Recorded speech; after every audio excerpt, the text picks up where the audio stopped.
Bonjour les amis, c'est Alexandra Pages-Bailly sur la chaîne YouTube.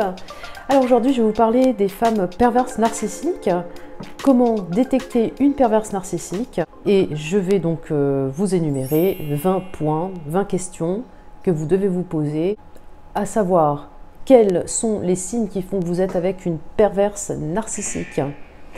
Donc on va commencer par la première question à vous poser. Alors première question, avez-vous déjà eu le sentiment d'être abandonné par cette personne? Deuxième question, vous a-t-elle déjà quitté pour revenir ensuite plusieurs fois? Une fois, deux fois, trois fois, voire quatre fois ou plus? Troisième question, avez-vous déjà eu le sentiment d'être trahi par cette personne? Quatrièmement, vous a-t-elle déjà rendu particulièrement jaloux? Cinquième question, vous a-t-elle déjà trompé? Une fois, deux fois, trois fois, quatre fois, voire plus? Sixième question, a-t-elle des sœurs ou des frères dont elle ne se sent pas proche et qu'elle déteste en particulier, qu'elle critique énormément? Septième question, a-t-elle un frère replié sur lui-même ou une sœur dépressif ou qui a fait des tentatives de suicide ou même qui s'est suicidé? Huitième question, a-t-elle des sautes d'humeur, des actions verbales particulièrement et soudainement violentes, incontrôlées et vulgaires?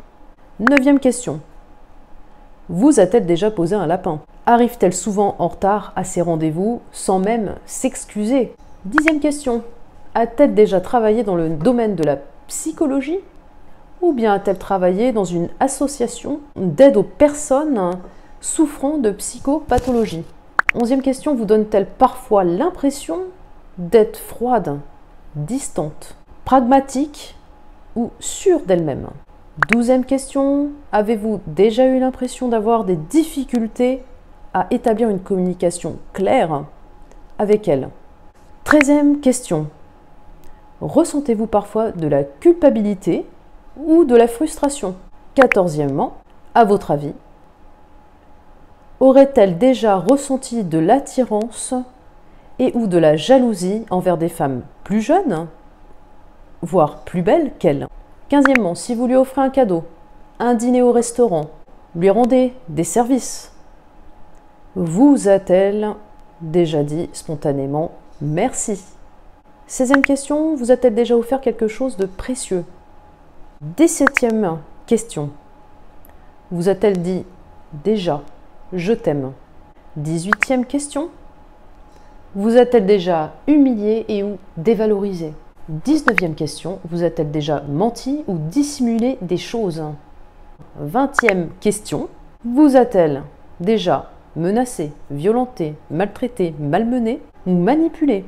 Alors comme vous l'avez compris, en fonction de votre nombre de oui, plus le nombre de oui évidemment est fort, plus vous êtes dans la situation dans laquelle je me suis retrouvée, personnellement, donc une situation de maltraitance psychologique, parfois physique, du harcèlement moral dans une vie de couple avec une femme perverse narcissique, bien entendu sans en avoir pris conscience pendant au moins quelques années. Et la question que l'on se pose face à ces bourreaux des cœurs, ces personnes dénuées de toute émotion, de sentiment, d'empathie, celle que je me posais quasiment tous les jours, c'est « mais là, qu'est-ce qui se passe? Elle se fout vraiment de moi? Est-ce qu'elle se fout de moi là ?» Alors, car oui, elle se fiche de vous. Il faut ouvrir les yeux, il faut se rendre compte, prendre conscience de tout ça. Elle vous méprise, elle vous cache constamment des choses, elle vous cache la vérité, vous hait au final, elle vous détruit psychologiquement. Elle passe son temps à mentir et jouer avec l'autre. Elle passe son temps à la faire souffrir. Mais elle affirmera toujours fermement être en réalité la victime dans le couple. Elle ne changera pas, elle ne changera jamais. En revanche, ce sera à vous de vous adapter à elle.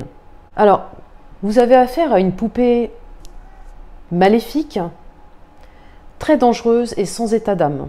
Personnellement, après avoir subi plusieurs disputes, plusieurs crises, plusieurs périodes de break, Et oui, des crises liées justement à ces attitudes injustes, disproportionnées, violentes, agressives, humiliantes.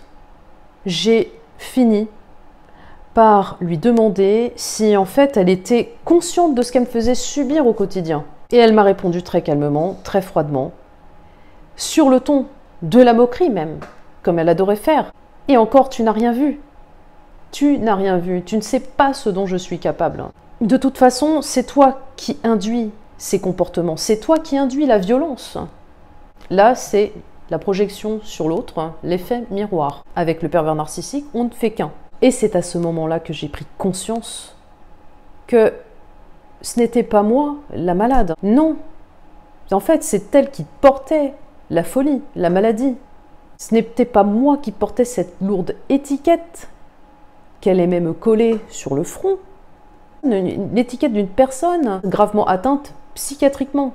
Quand ma relation s'est terminée, franchement, je peux vous dire, enfin, quand je parle de relation, ce faux semblant de relation, quand ça s'est terminé, je me suis sentie mieux, libérée, libre et légère. Vous qui me suivez, qui regardez mes vidéos, franchement, prenez ce chemin et essayez de vous poser les bonnes questions et enfin vous dire, mais non, j'ai la force de la contrer, j'ai la force de la quitter, ou le quitter même, hein, en parlant du pervers narcissique. Là, j'ai parlé des femmes perverses narcissiques, parce qu'il en existe, on parle beaucoup d'hommes pervers narcissiques. Et une femme perverse narcissique peut être abominable. Hein.